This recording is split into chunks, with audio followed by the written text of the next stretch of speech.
Sabay-sabay natin alamin ang mga kaganapan na nangyayari sa ating bansa.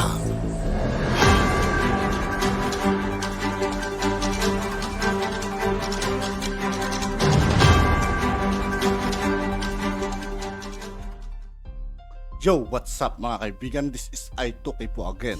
Ngayon nandito ulit tayo sa channel ni Pinas News Insider. Dito ulit tayo magbibigay ng komento at reaksyon. Pero bago ang lahat ng yan mga kaibigan, sa lahat ng hindi po nakasubscribe kay Pinas News Insider, mag-subscribe na po tayo at huwag nyo rin pong kalimutan mag-subscribe dito sa aking channel. Simulan na natin mga kaibigan, let's go!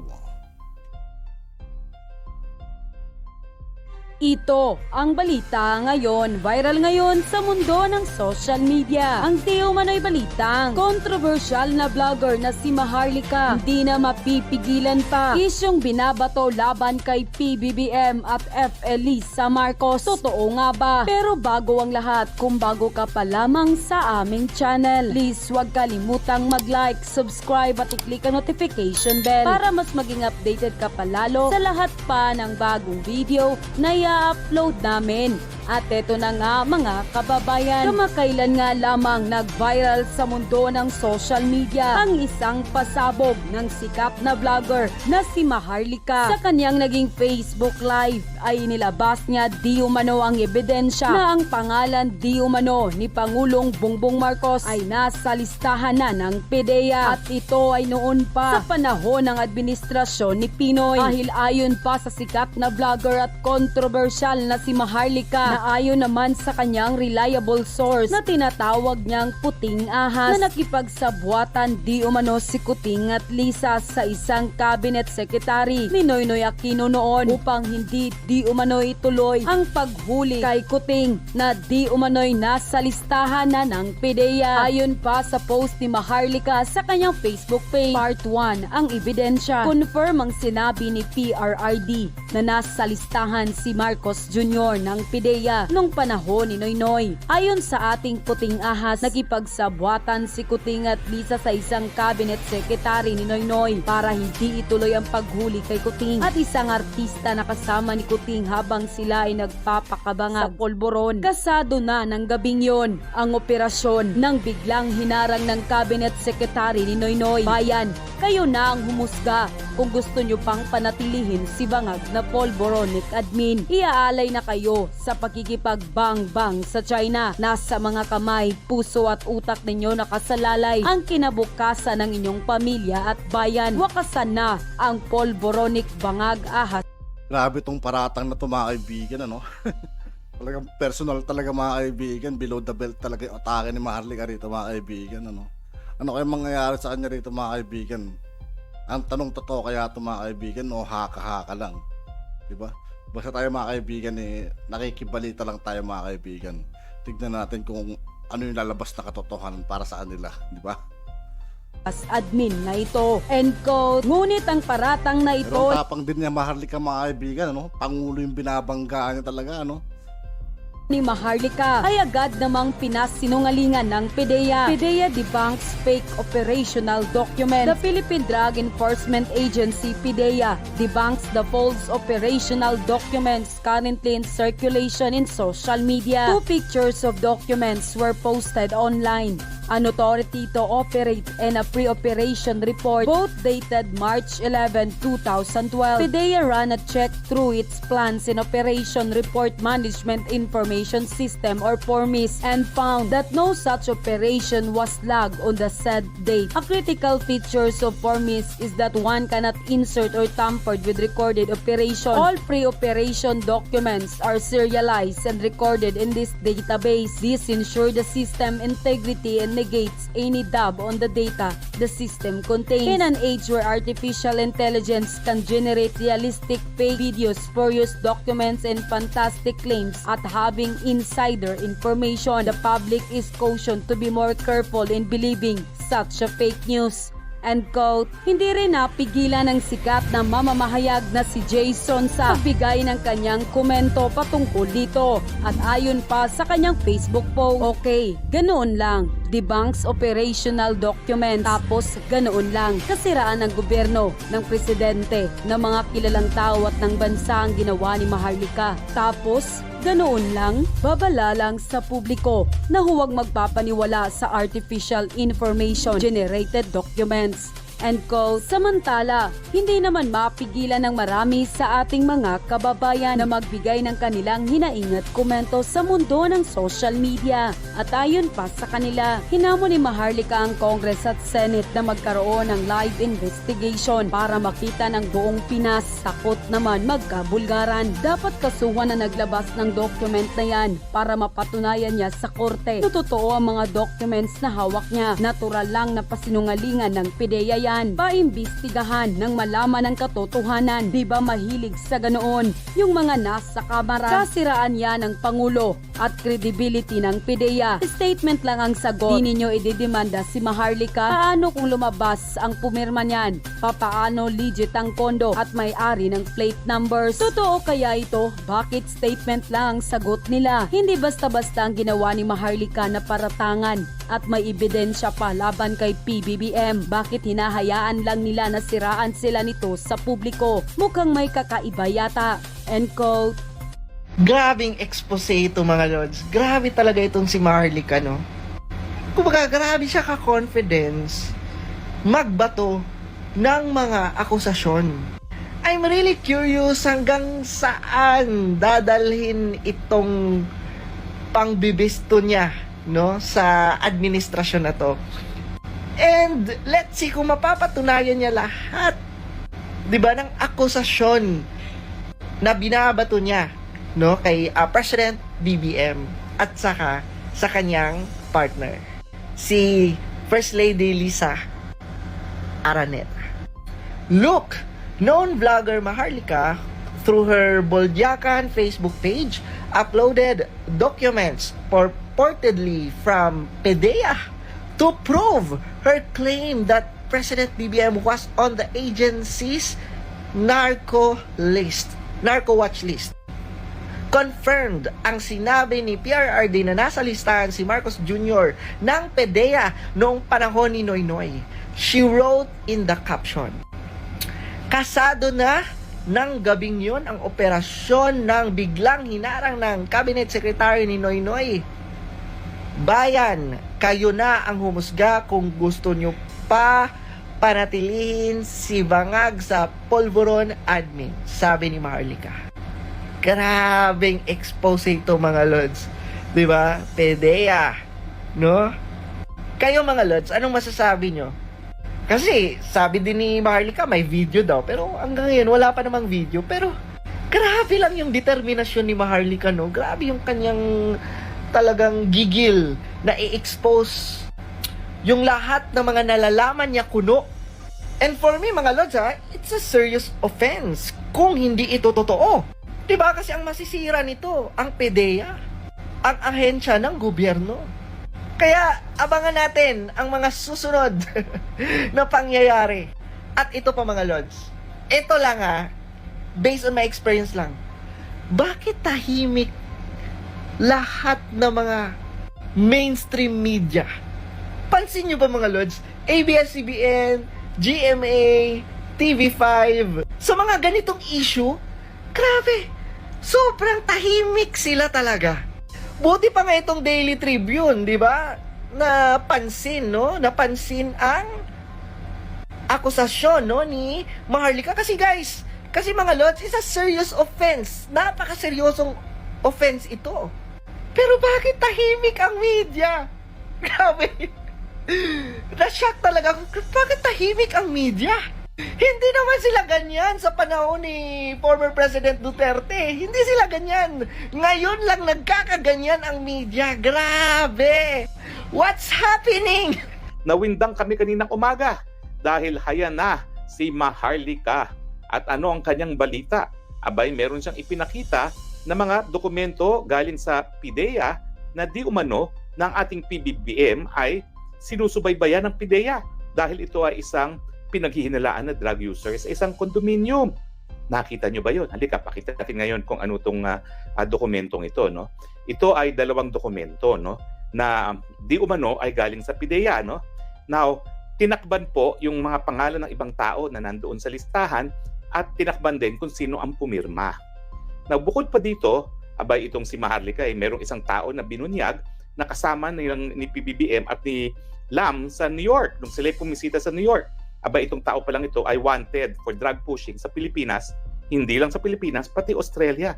Ang tanong, ano kaya ang ginagawa nitong pinaghihinilaan na drug pusher sa New York na kasama ng ating presidente at ni Lam? Tayo pa bang mga Pilipino nagbayad ng kanyang pamasahe at hotel papunta doon sa New York? Pero himay-himayin muna natin. Okay? Pero ibalik muna natin yung dokumento tungkol sa PIDEA. No? Ito po yung, ayan. Dalawa itong pinublish ni Maharlika. Isang authority to operate at saka isang pre-operation report. Makikita nyo rito na ang name of target ay si Bongbong Marcos Jr. No? At para bagang ito ay pre-operation report dahil magkakaroon sana ng raid, no? At nakatukoy dito yung lugar na dapat na i-raid. Now, napakadali naman nag-issue ng PIDEA ng disclaimer. Ang sabi ng PIDEA, nakita ko naman sa computer yan, dito sa Facebook din, na tinignan daw nila yung computer records nila at walang ganitong pre-operation report daw. At ang sabi nila dahil dito, peki daw ito. Well, alam nyo naman, abogado tayo. Unang-una, ang tanong ko, ano ang kinalaman ng computer dito sa dalawang dokumento na ito? Totoo po na kapag electronic document, meron tayong electronic evidence rule na para ma-authenticate yan, dapat kukuha tayo ng authentication doon sa server o yung pinanggalingan ng dokumento. Kinakailangan meron yan, kumbaga, cyber signature. Pero kung titignan nyo itong dalawang dokumentong ito, hindi naman ito electronic documents. Ito'y ordinaryong papel. Ito nga ay fill in the blanks. Hindi po ito electronic document na kinakailangan patunayan sa pamamagitan ng e-evidence rule. So paano po ito mapapatunayan sa hukuman, ha? Well, kinakailangan yung original, unang-una. Tapos meron ditong nakapirma, kinakailangan ipresenta yung testimonya ng pumirma at sabihin, pirma ko nga yan. Tapos mamarkahan Exhibit A, Exhibit B, yung pirma niya, A-1, yung pirma na sa second page, A-B-1. So ibig sabihin, wala pong kinalaman ang electronic evidence dito. So ano yung sinasabi ng PIDEA na wala sa kanilang computer list itong pre-operation report? At syempre, katakataka, abay, AI pa raw ang pumeke. Sos Mariosep naman, sa papel na ganito, hindi na po kinakailangan ng AI kung PPKN yan. Pero kung PPKN naman yan, bakit pre-operation report yan? Kung PPKN yan at sisirain ng presidente, dapat sinabi na dito, confirm at hindi lang pre-operation report. So, ano naman ang dapat tingin natin sa PIDEA na denial? Well, unang-una, ang denial ay mali kasi ang ini-invoke nila, e-evidence rule, electronic evidence rule. Hindi naman applicable ang e-evidence rule. Ang applicable lang dito, nasaan ang original at sino yung pumirma at paninindigan ba ng taong pumirma. Pwede nang gamitin yan sa hukuman. Now, sige, tanggalin na natin yan nang makita nyo naman ang mukha ko dahil nakakasawa na yung dokumentong yan. No? Pero ang punto, mga kaibigan, wala naman tayo sa korte. Tayo po ay nasa korte ng public opinion. Hindi naman maghuhusga ang West kung yan ay tatanggapin dahil hindi naman sila nasasakdal sa kahit anong kaso. So, ang mga tao dapat hindi masyadong technical. Bagamat, dapat nga sabihin natin, paniniwalaan natin yan kung yung pumirma ay paninindigan niya na pirma nga niya yan. Pero anong halaga niyang PIDEA report na yan? Well, kasi nga po, si dating Presidente Rodrigo Roa Duterte sa Davao, sinabi niya na nung siya ay mayor pa, binigyan na siya ng ebidensya ng PIDEA na gumagamit ng droga si PBBM. At mukhang itong PIDEA documents nito ay ebidensya nga na pinaghihinalaan na gumagamit ng droga si PBBM. So kumbaga, itong ebidensyang ito, bagamat hindi siya electronic evidence at hindi kinakailangan patunayan sa pamamagitan ng e-evidence, ito po'y corroborative doon sa sinabi ng ating dating Pangulo. At kung tetestigo pa ang ating Pangulo at sasabihin na eto nga yung dokumentong pinakita sa akin, ay yun na nga po yun. Talaga mako-corroborate yan at eto nga yung tinutukoy na ebidensya ni Presidente nung siya'y nagbitaw ng mga napakabigat na paratang na merong ang ebidensya na gumagamit daw ng pinagbabawal ng droga ng pulburon ang ating Presidente. Yan po ang halaga niyang expose ni Maharlika. Now, sino naman itong taong ito nakasama sa New York? Now, tignan nga natin ngayon itong larawang ito. Hindi ko alam kasi kung kakilala siya. Ang pangalan niya, Mark Anthony Sayarot E. Ravelo. At ito pala ay nahulihan ng 149 million worth of shabu sa Ayala, Alabang. Ayun, sinama ni Maharlika yung kanyang pinanggalingan ng balita. At hindi lang po yan. Abay, meron pa palang kaso itong taong ito sa Australia dahil siya ay nadawit dun sa mga Australian dog holes, yung mga nagpapasok ng droga sa Australia. Pero ang katakataka, tignan niyo yung larawan. Si Mark Anthony Sayarot E. Ravelo nandoon malapit kay PBBM at kay Lam nung sila ay nagpunta sa New York. Hindi ako sigurado pero yung nakaitim po, yung wala pong buhok, mukhang yan po ay isang congressman. Pero kung matitignan nyo po, hindi naman nagpapapicture lang itong si Mark Anthony Sayarot. Kung hindi, parang kasama talaga siya ni PBBM at ni Lam. So ang tanong, unang-una, ano ang ginagawa ng isang pinaghihinalaan na drug pusher, hindi lang sa Pilipinas, kundi sa Australia, kasama ng Presidente at ng First Lady sa isang opisyal na trip sa New York? Pangalawa, kabahagi ba talaga siya ng Philippine delegation? At tayo nga ba ang nagbayad ng kanyang pamasahe at ng hotel dyan sa New York? Bakit naman natin babayaran ang hotel at pamasahe ng isang pinaghihinalaang drug pusher? At syempre, may mga balita naman in-attach si Maharlika dyan, dapat tignan natin kung ano na nangyari sa mga kasong yan. Kung siya ba ay napatunayan ng guilty or not guilty, pero bago lang po itong mga kasong ito eh. Kasi itong larawan naman ito, nung 1 taon lang. Maalala nyo naman yan po ay wala pang 6 na buwan, o parang pangatlong buwan pa lang ng ating presidente, mula nung siya nanumpa bilang presidente, ay nagpunta na ng New York. Anong nakakabahala dito sa dalawang expose ni Maharlika?